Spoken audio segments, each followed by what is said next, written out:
Afternoon student. देखिए class 5 chapter number 8 गणतंत्र दिवस। गणतंत्र दिवस को हम लोग 26 जनवरी, रिपब्लिक डे और गणतंत्र दिवस के नाम से जानते हैं। ये हमारा देश 25 जनवरी 1950 में क्या हुआ था, गणतंत्र हुआ था। तो जबकि ये गणतंत्र जो है रात में लागू हुआ था, तो उसके दूसरे दिन हम लोग लाल किले पे झंडे फहराकर 26 जनवरी को झंडा फहराया गया। इसीलिए तब से क्या होता है, गणतंत्र दिवस, दिल्ली गणतंत्र दिवस मनाया जाने लगा। देखिए दिया इंट्रोडक्शन में कि इस पार्ट में दिल्ली के ऐतिहासिक स्थलों और गणतंत्र दिवस की परेड के बारे में विस्तार पूर्वक जानकारी दी गई है। यानी दिल्ली के जो ऐतिहासिक स्थल है, यानी देखने योग्य जो स्थान है, जैसे दिल्ली हमारी तो पहले राजधानी है, इसके बाद वहाँ पे लाल किला है, कुतुब मीनार है और जामा मस्जिद मुख्य है। ये तीनों क्या है, ऐतिहासिक स्थल जो है वो मुख्य हैं। और वहाँ पे गणतंत्र दिवस की परेड, जो गणतंत्र 26 जनवरी पे जो परेड होता है दिल्ली में, झंडा फहराने के पहले जो परेड होता है वो की जानकारी जो है विस्तार पूर्वक यानी विस्तार से बताया गया है। देखिए दिया है 17 मोदी एन्क्लेव, राजनगर, गाजियाबाद, उत्तर प्रदेश। प्रिय मित्र हर्ष, यानी ये अपने मित्र हर्ष को ये 26 जनवरी और दिल्ली के बारे में बता रहे हैं। तो देखिए दिया है प्रिय मित्र हर्ष, यानी प्यारे मित्र हर्ष, जय हिंद। पहले नमस्ते करते हैं, जय हिंद करते हैं। तुम्हारा पत्र मिला, यह जानकर प्रसन्नता हुई कि तुम अजंता की गुफाएं देख आए। मैं भी अपने सहपाठियों के साथ दिल्ली घूम आया। क्या कहते हैं अपने मित्र से कि जब तुम्हारा पत्र मिला तो यह जानकर मैं बहुत खुश हुआ कि तुम अजंता की गुफा देखकर आए हो। मैं भी अपने सहपाठियों यानी अपने जो सहपाठी यानी मेरे साथ जो पढ़ते हैं उनके साथ मैं दिल्ली घूमने गया था। मेरा विचार जाने का नहीं था, लेकिन यह एक हमारे अध्यापक वर्मा जी ने कहा। लेकिन क्या था कि मेरा विचार नहीं था, मेरा मन नहीं था, लेकिन मेरे अध्यापक वर्मा जी ने कहा, सैर कर दुनिया की गालिब, जिंदगानी फिर कहा, जिंदगानी कर रही तो नौजवानी फिर कहा। यानी सैर करो दुनिया की, सैर कर दुनिया की गालिब,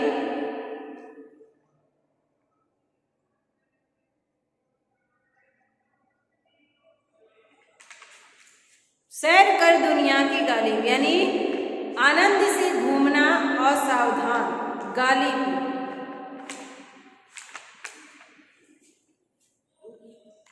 यानी दुनिया की सैर करिए आनंद से, जिंदगानी फिर कहाँ, यानी जीवन फिर कहाँ आएगी, जिंदगानी गर रही तो, यानी जिंदगानी रही तो, जिंदगानी गर रही तो नौजवानी फिर कहाँ, यानी जिंदगानी रह भी गई तो ये नया जीवन यानी नौजवानी कहाँ से फिर आएगी, नया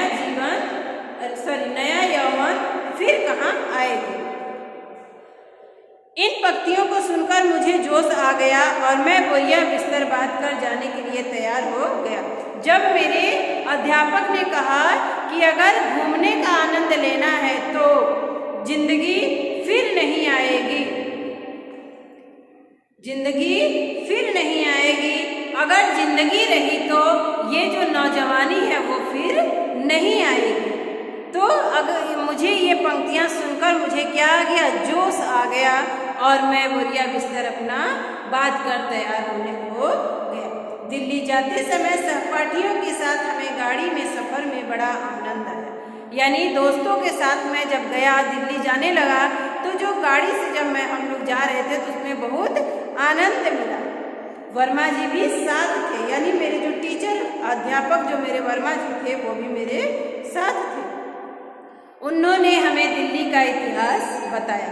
उन्होंने कहा यह बहुत पुराना शहर है, इसका पुराना नाम खांडव प्रस्थ है। यानी जो दिल्ली है बहुत खांडव प्रस्थ था। प्रस्थ है। पांडवों ने इसको अपनी राजधानी बनाया था और इनका नाम इंद्रप्रस्थ रखा था। जब पांडव ने अपनी राजधानी बना ली दिल्ली को, तो उस समय क्या नाम था दिल्ली का? इंद्रप्रस्थ। इसका दिल्ली नाम 1000 वर्ष से अधिक पुराना नहीं है, यानी जो दिल्ली नाम पड़ा वो 1000 वर्ष से अधिक पुराना नहीं है। दिल्ली में हम 3 दिन ठहरे। वहाँ हमने बहुत से ऐतिहासिक स्थान देखे, जिनमें कुतुब मीनार, लाल किला, जामा मस्जिद मुख्य है। यानी दिल्ली में ऐतिहासिक स्थान तो बहुत हैं, लेकिन उसमें से लाल किला, कुतुब मीनार और जामा मस्जिद ये क्या है? खास है, यानी मुख्य है। कुतुब मीनार दिल्ली की पुरानी इमारतों में से एक है। कहते हैं इसे सन 1200 में कुतुबुद्दीन ऐबक ने बनवाया था। इसकी ऊंचाई 280 फुट के करीब है। इसके अंदर 379 सीढ़ियां हैं। यानी ये जो कुतुब मीनार महल है, कुतुब मीनार जो है इमारत है, वो क्या है? इसको किसने बनवाया है? कुतुबुद्दीन ऐबक ने। कुतुबुद्दीन ऐबक ने सन 1200 ईस्वी में बनवाए थे। इसकी जो ऊंचाई है 280 फुट है और इसमें सीढ़ियां 379 हैं। लाल किला बादशाह शाहजहां ने 1638 में यानी 1638 ईस्वी में बनवाया था। लाल किला कौन बनवाया है? बादशाह शाहजहां ने 1638 ईस्वी में। यह लाल पत्थर का बना हुआ है। लाल किला जो है वो लाल पत्थरों से बना हुआ है। यह बड़ा मजबूत और सुंदर है। यह क्या है? बहुत मजबूत है और सुंदर है। मुगल बादशाहों के समय इसमें दरबार लगते थे। मुगल बादशाह जब अंग्रेजों का जमाना था तो इसमें क्या लगता था? दरबार लगता था। दीवान एक खास की दीवार पर एक जगह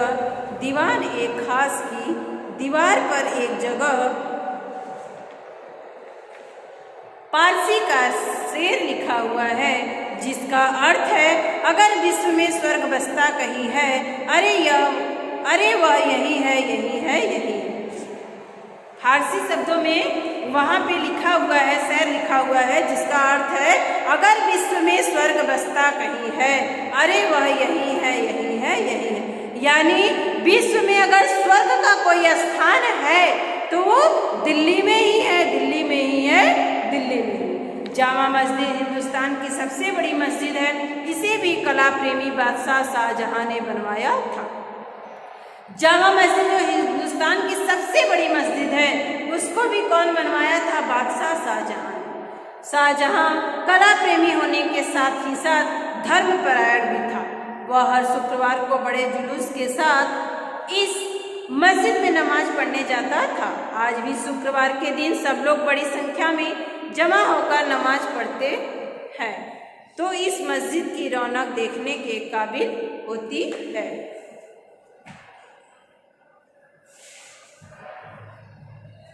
ये स्थान हमने दो दिन में देख लिए। तीसरे दिन 26 जनवरी थी।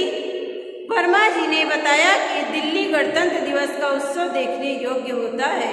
अभी तो आपको ये जो है दिल्ली के ऐतिहासिक स्थानों के बारे में वो बच्चा जो है बता रहा है, जो कि वर्मा जी के साथ अपने अध्यापक के साथ दिल्ली घूमने गया था।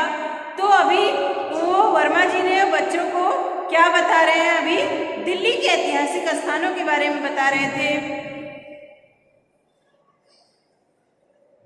इसके बाद 2 दिन में ये देख लिए थे। 2 दिन में क्या क्या देखे थे? लाल किला, कुतुब मीनार, जामा मस्जिद, ये जो है 2 दिन में देख लिए थे। तीसरे दिन 26 जनवरी थी। तीसरे दिन क्या थी? 26 जनवरी थी, जिसमें कि वर्मा जी ने बताया, यानी उनके टीचर ने बताया कि 26 जनवरी में दिल्ली गणतंत्र दिवस के उत्सव देखने के लायक होता है। हम लोग बहुत सुबह उठे और तैयार होकर राजपथ की ओर चल दिए। वहाँ बड़ी भीड़ थी। स्त्री पुरुष बच्चे बूढ़े बड़े उत्सुकता से राष्ट्रपति की सवारी की प्रतीक्षा कर रहे थे। यानी वहाँ पे स्त्री पुरुष बच्चे बूढ़े बड़ी उत्सुकता से राष्ट्रपति की सवारी की प्रतीक्षा कर रहे थे। क्या किए कि हम लोग भी सुबह उठकर तैयार हो गए और राजपथ की ओर चल पड़े। तो वहाँ पे भी क्या किए कि बहुत ज़्यादा भीड़ लगी हुई थी, जिसमें कि स्त्री पुरुष बूढ़े बच्चे सारे लोग थे और वो राष्ट्रपति की सवारी का यानी राष्ट्रपति के आने का इंतजार कर रहे थे। लाल किले पे झंडा कौन फहराता है? प्रधानमंत्री या राष्ट्रपति। तो करीब 9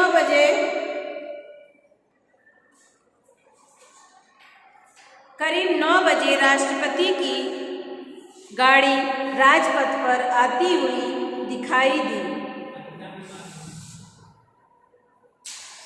करीब 9 बजे राष्ट्रपति की गाड़ी राजपथ पर आती हुई दिखाई दी। मंच के निकट जाकर गाड़ी रुकी। मंच के निकट जाकर क्या करती है? राष्ट्रपति की गाड़ी रुक जाती है। प्रधानमंत्री ने उठकर राष्ट्रपति का स्वागत किया और जो वहाँ पे पहले से प्रधानमंत्री मौजूद रहते हैं उन्होंने क्या करते हैं कि राष्ट्रपति का स्वागत करते हैं और राष्ट्रपति को तोपों की सलामी दी गई। जाओ, वहाँ पे बड़े बड़े तोप लगे हुए थे, उससे क्या किया जाता है कि उनको सलामी दी जाती है उन तोपों से। फौजी बैंड में राष्ट्रगीत की धुन बजाई। राष्ट्रपति ने अपने हाथों से तिरंगा झंडा फहराया।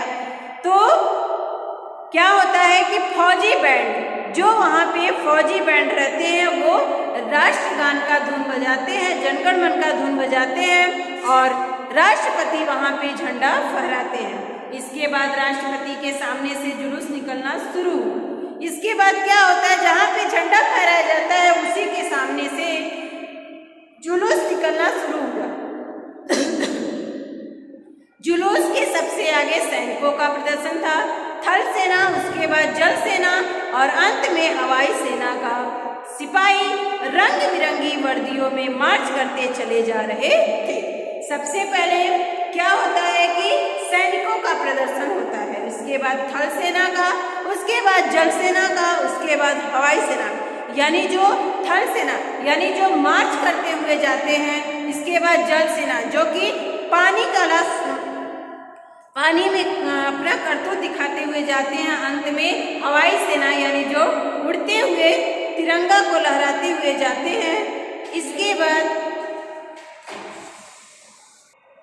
देखिए जुलूस से सबसे आगे सैनिकों का प्रदर्शन रहता है, फिर थल सेना रहता है, फिर जल सेना रहता है, फिर हवाई सेना का सिपाही जो है रंग बिरंगी वर्दियों में अपना मार्च करते हुए चले आ रहे हैं। उनके पीछे ऊँटों का पर राजस्थान के सिपाही थे, उनके पीछे तरह तरह के टैंक और तोपें थी। जब इतने लोग मार्च करते हुए आगे जा रहे थे तो उसके बाद क्या होता है कि ऊँटों का राजस्थान के सिपाही थे, ऊँटों पर बैठे हुए जो राजस्थान के सिपाही थे वे लोग थे।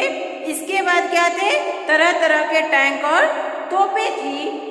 उनके बाद हाथियों और घोड़ों के जुलूस थे। हाथियों ने राष्ट्रपति के सामने पहुंचते ही सूंड उठाकर सलामी दी। यह देखकर लोग प्रसन्न होकर तालियां बजाने लगे। उसके बाद क्या करते हैं? लोग तालियां बजाने लगते हैं। इसके बाद अलग अलग राज्यों की झांकियां थी। महाराष्ट्र, बंगाल, राजस्थान और गुजरात की झांकियों में वहाँ की स्त्री पुरुषों की वेशभूषा देखने योग्य थी। इसके बाद स्कूल के विद्यार्थियों की टोलियां कदम मिलाकर चल रही थी। आकाश में विमान मंडरा रहे थे और फूल बरसा रहे थे। लोग रंग बिरंगे गुब्बारे आसमान में उड़ा रहे थे। इसके बाद देखिए अलग अलग राज्य की झांकियां थी, जिसमें से वो राज्य था महाराष्ट्र, बंगाल, राजस्थान और गुजरात। इसमें क्या थे? स्त्री पुरुषों की वेशभूषा देखने को अलग अलग देखने को मिल रही थी। इसके बाद स्कूल के जो विद्यार्थी थे वो टोलियों में अपने कदम से कदम मिलाकर चल रहे थे और आकाश में विमान भी मंडरा रहे थे। गुब्बारे, रंग बिरंगे गुब्बारे भी आसमान में उड़ा रहे थे। शाम के समय हम लोग रोशनी देखने गए। राष्ट्रपति भवन, सचिवालय, संसद भवन, इंडिया गेट जगमगा रहा था। नई दिल्ली के बाद हमने पुरानी दिल्ली जाकर चांदनी चौक की रोशनी भी देखी। देखिए शाम के समय उन्होंने कौन कौन सी रोशनी देखी? राष्ट्रपति भवन देखी, सचिवालय देखा, संसद भवन देखा, इंडिया गेट देखा, जो कि रात के समय बिल्कुल क्या हो रहे थे? जगमगा रहे थे। और इन्होंने जब नई दिल्ली के बाद पुरानी दिल्ली में गई तो इन्होंने क्या देखा, पुरानी दिल्ली में चांदनी चौक की रोशनी भी इन्होंने देखी। दिल्ली हमारे देश की राजधानी है, यहाँ सभी राज्यों के लोग बसे हुए हैं। यदि किसी को एक की जगह भारत की झांकी देखनी हो तो उसे दिल्ली की यात्रा करनी चाहिए। यानी अगर आपको भारत की किसी को एक ही जगह यानी भारत की आपको अगर किसी एक जगह झांकी देखनी है तो वो कहाँ पे जाके देख सकते हैं आप, दिल्ली में जाकर देख सकते हैं, वो भी 26 जनवरी को। पत्र बहुत लंबा हो गया, अब समाप्त करता हूँ। माताजी तथा पिताजी को मेरा प्रणाम कहना, तुम्हारा मित्र कार्तिक। ये मित्र जो कार्तिक है वो हर्ष की चिट्ठी पाकर उन्होंने अब प्रसन्न होकर उन्होंने अपनी भी जो अपने वो जो घूमने गए थे उनके बारे में उन्होंने डिटेल अपने मित्र को बता रहे हैं। इसके बाद कहते हैं कि पत्र क्या हो गया है, बहुत लंबा हो गया, मैंने ज़्यादा डिटेल बता दिया है, अब मैं समाप्त करता हूँ और आपके माता और पिता दोनों लोग को प्रणाम करता हूँ। तुम्हारा मित्र कार्तिक। यानी कार्तिक, मैं अब क्या करता हूँ, अपना पत्र समाप्त करता हूँ और आपके माता पिता को प्रणाम करता हूँ। तो ये रहा बच्चों, देखिए गणतंत्र दिवस और दिल्ली की, इसमें विस्तार पूर्वक आपको वर्णन किया गया है कि दिल्ली ऐसा एक शहर है जहाँ पे हम भारत की झांकियाँ देख सकते हैं एक जगह बैठ के, वो भी कहाँ पे, 26 जनवरी के दिन जब झंडा फहराया जाता है। तो ये आपको समझ में आ गया होगा बच्चों कि गणतंत्र दिवस और दिल्ली के जो ऐतिहासिक स्थल हैं उनके बारे में आप लोगों ने विस्तार से जानकारी ले ली है। तो ये जो अभी आपने पढ़ा इसको आप खुद से समझ गए होंगे। इसके बाद है शब्द ज्ञान अभ्यास क्वेश्चन, ये जो हम आपको अगले वीडियो में बताएंगे। तब तक के लिए गुड बाय बच्चों।